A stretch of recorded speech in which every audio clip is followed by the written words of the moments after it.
दोस्तों central bank of India में जो सफाई कर्मचारी की वैकेंसी या उसे सब स्टाफ कह लीजिए उसका जो वैकेंसी का फॉर्म दोबारा रीओपन किया गया है उसके लिए कैसे आपको फॉर्म को अप्लाई करना है स्टेप बाय स्टेप मैं आपको एक लाइव फॉर्म फिल करके बताऊंगा ताकि आपको फॉर्म फिल करने में किसी प्रकार की मिस्टेक ना हो। तो फ्रेंड्स आईबीपीएस जो है इस एग्जाम को कंडक्ट करने वाला है और यहाँ पे शेड्यूल वगैरह सब चीज मैंने आप लोगों को बताया था कि एग्जाम कब होगा, इसका एडमिट कार्ड कब आएगा और इसमें सैलरी सिलेक्शन प्रोसेस वो मैंने आपको ऑलरेडी पहले प्रीवियस वीडियो में कवर किया हुआ है, तो आप देख लीजिएगा। फिलहाल मैं आपको जो है फॉर्म फिलअप का ही वीडियो यहाँ पे बताने वाला हूँ कि कैसे आपको फॉर्म को फिलअप करना है। तो फॉर्म फिलअप करने के लिए आपको इस वेबसाइट पर आना होगा, इसका लिंक आपको डिस्क्रिप्शन बॉक्स में मिल जाएगा या dshelpingforever.com की वेबसाइट पर आएंगे तो यहाँ पे सारी जानकारी को आप इस वैकेंसी के बारे में पढ़ सकते हैं। 10वीं पास आप हैं तो इस भर्ती के लिए आप फॉर्म को अप्लाई करेंगे। यहाँ अप्लाई ऑनलाइन का ऑप्शन मिला है, इसे क्लिक करेंगे सीधे ये वाला पेज आपका ओपन हो जाएगा। यहाँ पे आपको एक नया रेशन करना होगा। अब यहाँ पे आप अपना फर्स्ट नेम, फिर आपको जो है मिडिल नेम, फिर यहाँ पे कंफर्म मिडिल नेम, फिर लास्ट नेम लिखना होगा, फिर यहाँ मोबाइल नंबर, फिर दोबारा मोबाइल नंबर कंफर्म करेंगे। दूसरा मोबाइल नंबर तो दीजिए वरना से छोड़ देंगे। ईमेल आईडी यहाँ पे आपको देना होगा और @ के बाद का ऑप्शन यहाँ से चूज करना होगा और फिर उस ईमेल आईडी को यहाँ पे कंफर्म करना होगा फुल @ के साथ। फिर इसके बाद से कैप्चा कोड भर के सेव एंड नेक्स्ट करेंगे। सेव एंड नेक्स्ट करते हैं फ्रेंड्स, यहाँ पे आपको ना रजिस्ट्रेशन हो जाता है और यहाँ पे आपको यूजर आईडी एक पासवर्ड मिल जाता है। आप इसे नोट जरूर कर लेंगे। फॉर एग्जांपल मान लीजिए आप लॉग आउट हो जाते हैं तो इसी जो है रजिस्ट्रेशन आईडी से और पासवर्ड से फ्यूचर में लॉग इन करके कंटिन्यू कर पाएंगे। चलिए हम इसे नोट कर लेंगे। अब यहाँ पे आपको नीचे आना, यहाँ पे फोटोग्राफ सिग्नेचर का गाइडलाइंस दिया हुआ है। आप यहाँ फोटोग्राफ का गाइडलाइंस को देखेंगे, सिग्नेचर का गाइडलाइंस को देखेंगे। आगे लेफ्ट थंब इंप्रेशन भी आपको अपलोड करना है, रिटन डिक्लेरेशन भी अपलोड करना है।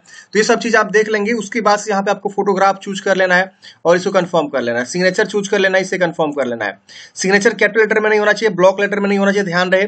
और photograph latest colour passport size photograph आपका होना चाहिए, आप इसे चूज कर लेंगे। और जो भी आपका फाइल नेम होना चाहिए उसमें @ स्पेस वगैरह नहीं होना चाहिए, तभी आपका फोटोग्राफ यहाँ पे अपलोड होता है। फोटो सिग्नेचर अपलोड करके जिसे नेक्स्ट करेंगे, यहाँ पे अब आपको जो है जोन चूज करना है कि आप किस जोन में आवेदन देना चाहते हैं। यहाँ पे बहुत सारे जोन हैं, फॉर एग्जांपल अहमदाबाद, भोपाल, दिल्ली, कोलकाता, लखनऊ या पुणे, जैसे महाराष्ट्र वगैरह, पुणे, पटना।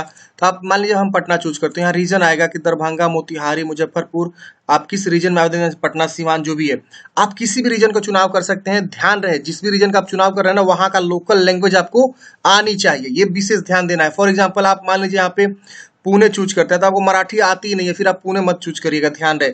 तो आप जिस भी रीजन को चूज करें वहां का लोकल लैंग्वेज एक बार पता कर लीजिएगा कि वहां का, कोलकाता में जैसे आपको बंगाला बोलना आना चाहिए। अब यहाँ भुवनेश्वर का ही रीजन दिया हुआ है कोलकाता में, तो वहाँ का लोकल लैंग्वेज चाहिए। तो जो भी आप जगह से आवेदन कर रहे हैं वहाँ का लोकल लैंग्वेज आपको जरूर यहाँ पे पता होना चाहिए। फिर यहाँ पे state you want to apply for, किस राज्य का आवेदन देना है, ऑटोमेटिक ही आ जाएगा। जब आप यहाँ पे जोन वगैरह रीजन वगैरह चूज करेंगे ना, स्टेट ऑटोमेटिक आ जाएगा। यहाँ पे आपको पूछ रहा है कि क्या आप उस राज्य का, उस स्टेट का जो है लैंग्वेज रीड राइट स्पीक कर सकते हैं, क्योंकि इसका ऑफिशियल लैंग्वेज जो भी वहाँ का होता है और इसका टेस्ट भी होगा आपका, ध्यान रहे। तो वो आपको यहाँ पे यस होना ही चाहिए। आप यहाँ पे आएगा उस मतलब ऑफिशियल लैंग्वेज का नाम, हिंदी, उर्दू क्या जानते हैं। फॉर एग्जांपल अगर हम यहाँ पे मान लीजिए ये चूज करते हैं और यहाँ से हम मान लीजिए नासिक चूज किए तो यहाँ महाराष्ट्र आया, तो यहाँ का आपका लोकल लैंग्वेज देखिए मराठी आ गया, ऑटोमेटिक आ जाएगा। कोलकाता सपोज हम चूज किए, यहाँ भुवनेश्वर चूज करेंगे, यहाँ उड़ीसा आ जाएगा और यहाँ उड़िया आ जाएगा लैंग्वेज। तो उड़िया पता ही नहीं है, फिर आपने भर दिया तो कोई फायदा नहीं होगा, आप रिजेक्ट हो जाएंगे। तो ये विशेष ध्यान देना है फ्रेंड्स, आप जिस भी राज्य के लिए अप्लाई करें, जिस भी जोन के लिए अप्लाई करें, वहाँ का लोकल लैंग्वेज पता होना चाहिए।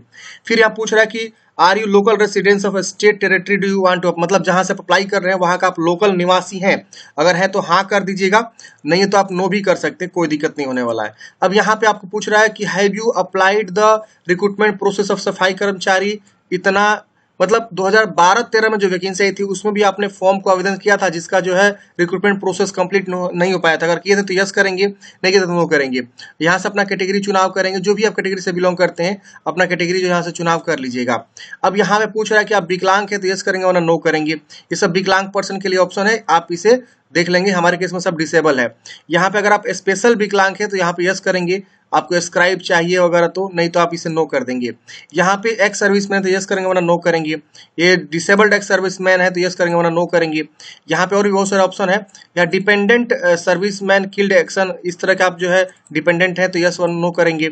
आप जो इम्प्लॉय है सेंट्रल बैंक ऑफ इंडिया में ऑलरेडी, तो आप इसे यस करेंगे और पीएफ नंबर बता देंगे, नहीं है तो आप यहाँ पे नो करेंगे। Are you seeking relaxation under, आप जो है रिलैक्सेशन लेना चाहते हैं, विडो, डिवोर्स वुमेन अगर आप हैं तो यस नो में बताएंगे। रिलीजियन आपको बताना है हिंदू, मुस्लिम क्या है। इसके बाद से आपको बताना है माइनॉरिटी कम्युनिटी, अगर आप माइनॉरिटी कम्युनिटी से आते हैं यस करेंगे वरना नो करेंगे। यहाँ नेशनलिटी बताएंगे इंडियन, यहाँ पे आपको एक आईडी प्रूफ लेकर जाना होगा एग्जामिनेशन सेंटर में, यहाँ लिख रहा है। अब आपको यहाँ टिक करना है कौन सा आईडी प्रूफ लेकर जाएंगे, आधार कार्ड, पैन कार्ड, जो भी लेकर जाएंगे उसको चुनाव करेंगे। फॉर एग्जाम्पल हमने आधार कार्ड चूज किया तो आधार संख्या लिख लेंगे। यहाँ एग्जामिनेशन सेंटर बताना होगा कि आप एग्जाम सेंटर कहाँ रखना चाहते हैं, तो जोन वाइज ही ऑटोमेटिक यहाँ पे एग्जामिनेशन सेंटर आपको देखने को मिलेगा। यहाँ पे kindly indicate medium of paper in examination, मतलब पेपर किस मीडियम में आप देना चाहते हैं वो आपको इंडिकेट करना होगा। यहाँ पे आपको अपना डेट ऑफ बर्थ की चॉइस करनी है, जेंडर बताना है। आप जुड़वा भाई बहन है तो यस करेंगे वरना नो करेंगे। इसकी वजह से यहाँ पे अगर जुड़वा भाई बहन होते हैं तो यस करके उसका नाम लिखते और कौन सा जेंडर है वो उसको बताते। यहाँ पे मैरिड है कि अनमैरिड है यहाँ पे आपको बताना होगा। फादर्स नेम, मदर्स नेम, अगर आप मैरिड होके तो अपना यहाँ पे जीवन साथी का नाम लिखते। यहाँ पे अपना जो है प्रॉपर एड्रेस लिखेंगे, जैसे कि एड्रेस 1, एड्रेस 2, एड्रेस 3, मतलब 3 लाइन यूज करके आपको जो है लाइन 1, लाइन 2, लाइन 3 यूज करते हो अपना प्रॉपर एड्रेस लिखना है। फॉर एग्जांपल आपका मान लीजिए रामपुर गांव है तो रामपुर यहाँ पोस्ट यहाँ लिख देंगे, मान लीजिए रामेपुर है सपोज, तो आप यहाँ पे लिख देंगे थाना जो भी आप यहाँ पे लिख देंगे। इसकी वजह से डिस्ट्रिक्ट यहाँ पे लिखेंगे जो भी आपका है, फिर यहाँ पे राज्य चूज करेंगे, फिर यहाँ पिन कोड लिखेंगे। ऐसे आपको प्रॉपर जो एड्रेस लिखना होता है। अब यहाँ पूछ रहा है कि परमानेंट एड्रेस क्या है, अगर अलग है तो अलग अलग लिखेंगे, सेम है इसको टिक करेंगे, सेम सेम कॉपी हो जाएगा। यहाँ पे एक आपको जो एड्रेस चूज कर लेना जीएसटी इनवॉइसिंग के लिए, उसको इसे वैलिडेट करेंगे, उसके बाद से सेव एंड नेक्स्ट करेंगे। अब अगले स्टेप में फ्रेंड्स यहाँ पे आपको जो है ना मैट्रिक की जानकारी भरना, मतलब एजुकेशनल क्वालिफिकेशन की जानकारी भरना है। तो यहाँ पे देखिए सबसे पहले एसएससी मतलब मैट्रिक के बारे में पूछ रहा है, तो आप अपना जो है यहाँ पे पासिंग डेट और मंथ बताएंगे, कौन से डेट मंथ ईयर में आपने जो है मैट्रिक को क्वालिफाई किया हुआ है। परसेंटेज ऑफ मार्क्स कितना है यहाँ पे आपको लिख देना है। सिलेक्ट फर्स्ट, सेकेंड या पास, तो आप फर्स्ट हैं या सेकंड है या पास है। यहाँ पे थर्ड का ऑप्शन नहीं, अगर थर्ड से पास है तो आप पास चूज करिएगा, सेकंड से तो सेकंड, फर्स्ट से तो फर्स्ट। यहाँ पे अगर आप 12वीं किए हैं तो 12वीं की भी जानकारी बता सकते हैं, नहीं किए तो इसे छोड़ दीजिएगा। ग्रेजुएशन किए तो ग्रेजुएशन की भी जानकारी बता सकते हैं, वरना इसे आप छोड़ देंगे। यहाँ पे आपको इंप्लॉय है ऑलरेडी तो आप यहाँ पे यस करेंगे और अपना बताएंगे कहाँ इंप्लॉय है, नहीं तो आप नो कर दीजिएगा। प्रेजेंटली कहीं काम कर रहे हैं तो उसके बारे में पूछ रहा है। एक्सपीरियंस क्या है तो एक्सपीरियंस के बारे में बता सकते हैं। यहाँ पूछ रहा है कि आप प्री एग्जाम का ट्रेनिंग लेना चाहते हैं, SC ST OBC को प्री एग्जामिनेशन जो होता है ना उसका ट्रेनिंग ये लोग देते हैं, तो आप यहाँ पे यस कर सकते हैं, अगर चाहिए तो, नहीं चाहिए तो नो भी कर सकते हैं। आपको कौन कौन सा लैंग्वेज आती है, फॉर एग्जाम्पल आपको हिंदी आती है तो आप यहाँ पे क्या करेंगे, हिंदी लिख देंगे। और रीड राइट स्पीक आप करते हैं उसको आप टिक कर लेंगे। अगर आपको इंग्लिश भी आती है तो इंग्लिश भी आप यहाँ पे लिख सकते हैं, नहीं आती तो इसे छोड़ दीजिएगा, एक लैंग्वेज देना जरूरी है। तो इस तरह से क्या करेंगे फ्रेंड्स, आप अपना जो है क्वालिफिकेशन को ऐड करेंगे और वैलिडेट करेंगे, डाटा यहाँ पे सेव हो जाएगा और उसके बाद आपको यहाँ पे सेव एंड नेक्स्ट कर देना है। अब अगले स्टेप में देखेंगे आपका जो है पेज प्रीव्यू आ गया। यहाँ पे जानकारी को वेरीफाई करिए कि जो भी आपने जानकारी यहाँ पे दिया हुआ है वो सब चीज सही है। अगर इसमें कुछ भी गलती है तो सुधारेंगे, नहीं गलती है तो आप इसे कंप्लीट करेंगे। अब कंप्लीट करने से पहले इन तीनों को जो है टिक करना होगा आपको और उसके बाद से कंप्लीट करेंगे, उसके बाद से ओके करेंगे। अब यहाँ पे देखिए दो चीज है, there is a change in my name, मतलब इसको टिक नहीं करना है, मतलब आपके जो है नेम में चेंज है जो डॉक्यूमेंट्स पे आपने प्रूफ के तौर पे दिया हुआ कि एग्जामिनेशन समय हम आधार कार्ड लेके जाएंगे, तो इसको टिक नहीं करना। अब आपको यहाँ पे कंप्लीट करना है, ओके करना है। आर यू श्योर, ओके करना है। ओके करते हैं फ्रेंड्स, अब आपका इस प्रकार से लेफ्ट थंब इंप्रेशन आपको अपलोड करने का ऑप्शन आएगा। यहाँ पे गाइडलाइंस अगेन दिया हुआ है और हैंड रिटन डिक्लेरेशन आपको अपलोड करना है। हैंड रिटन डिक्लेरेशन का मैटर कहाँ मिलेगा, तो नोटिफिकेशन में ही आपको देखने को मिलेगा। कंट्रोल F दबाएंगे, यहाँ लिखेंगे हैंड रिटन, क्या लिखना है, हैंड रिटन, इतना आप लिखेंगे ना तो आपको देखिए ये हैंड रिटन वाला मैटर आ गया। यहाँ पे पेज नंबर 19 पाएंगे तो यहाँ पे आपको मिल जाएगा हैंड रिटन में क्या लिखना है। तो इतना टेक्स्ट सादे पेज पे आपको लिखना है जैसे जैसे लिखा हुआ, यानी कि आप कैपिटल लेटर में लिखे नहीं, जैसे जैसे लिखा हुआ वैसे वैसे लिखना आपको एग्जैक्टली। और यहाँ जो डैश दिया हुआ यहाँ अपना नाम लिखेंगे और नेम ऑफ द कैंडिडेट्स को नहीं लिखना, उसके बाद से कॉमा देंगे और उसके बाद से जो जो ऐसा लिखा हुआ वो सब पूरा जो है छाप देंगे एक सादे पेज पे, एक पैराग्राफ लिख के, और उसको जो है यहाँ पे आपको स्कैन करके हैंड रिटन डिक्लेरेशन में आपको क्या करना है, लगाना है। अब इन सबका फाइल साइज क्या बोला गया है, तो लेफ्ट थंब इंप्रेशन का जो फाइल साइज होना चाहिए फ्रेंड्स आपका जो है 10 से 20 KB का बीच होना चाहिए। और हैंड रिटन डिक्लेरेशन का जो फाइल साइज होना चाहिए फ्रेंड्स, यहाँ पे दिया हुआ हैंड रिटन डिक्लेरेशन का जो आपका यहाँ पे होना चाहिए फाइल साइज, वो भी मैं बताता हूँ, 50 से 80 KB के बीच आई थिंक होना चाहिए उसका पैराग्राफ, मतलब हैंड रिटन डिक्लेरेशन वाला।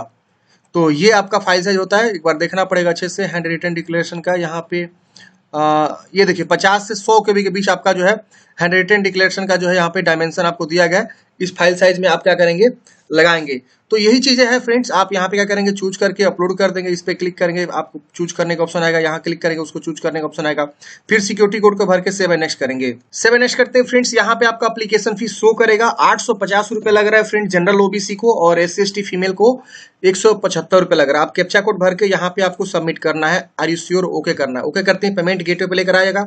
यहाँ पे आपको जो भी ऑप्शंस दिख रहे हैं, इसमें से कोई नेट से कार्ड का ऑप्शन है, वॉलेट QR कोड का भी ऑप्शन है, UPI के थ्रू भी आप पेमेंट जमा कर सकते हैं, वॉलेट है, इंटरनेट बैंकिंग है, डेबिट क्रेडिट कार्ड भी ऑप्शन है। कोई भी ऑप्शन को चुनाव करके पेमेंट जमा करेंगे। पेमेंट जमा करने के बाद से फ्रेंड्स इसका फाइनल प्रिंट आउट निकाल के अपने पास जो है हार्ड कॉपी सुरक्षित रख लेंगे।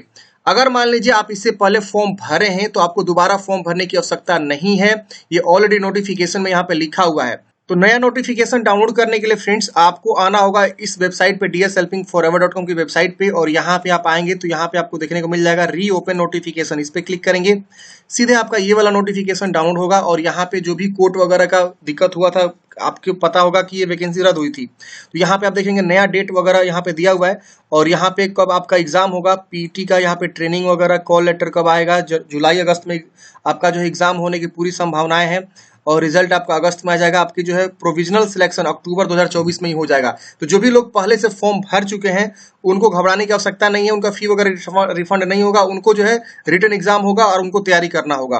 तो आप लोग तैयारी में लग जाइए। बाकी आप पूरा जानकारी समझना चाहते हैं तो मेरा प्रीवियस वीडियो देख लीजिएगा, उसमें आपको सारी जानकारी जो है इस भर्ती के रिगार्डिंग मिल जाएगा। मिलते हैं किसी नेक्स्ट वीडियो में। जय हिंद, आपका दिन शुभ हो।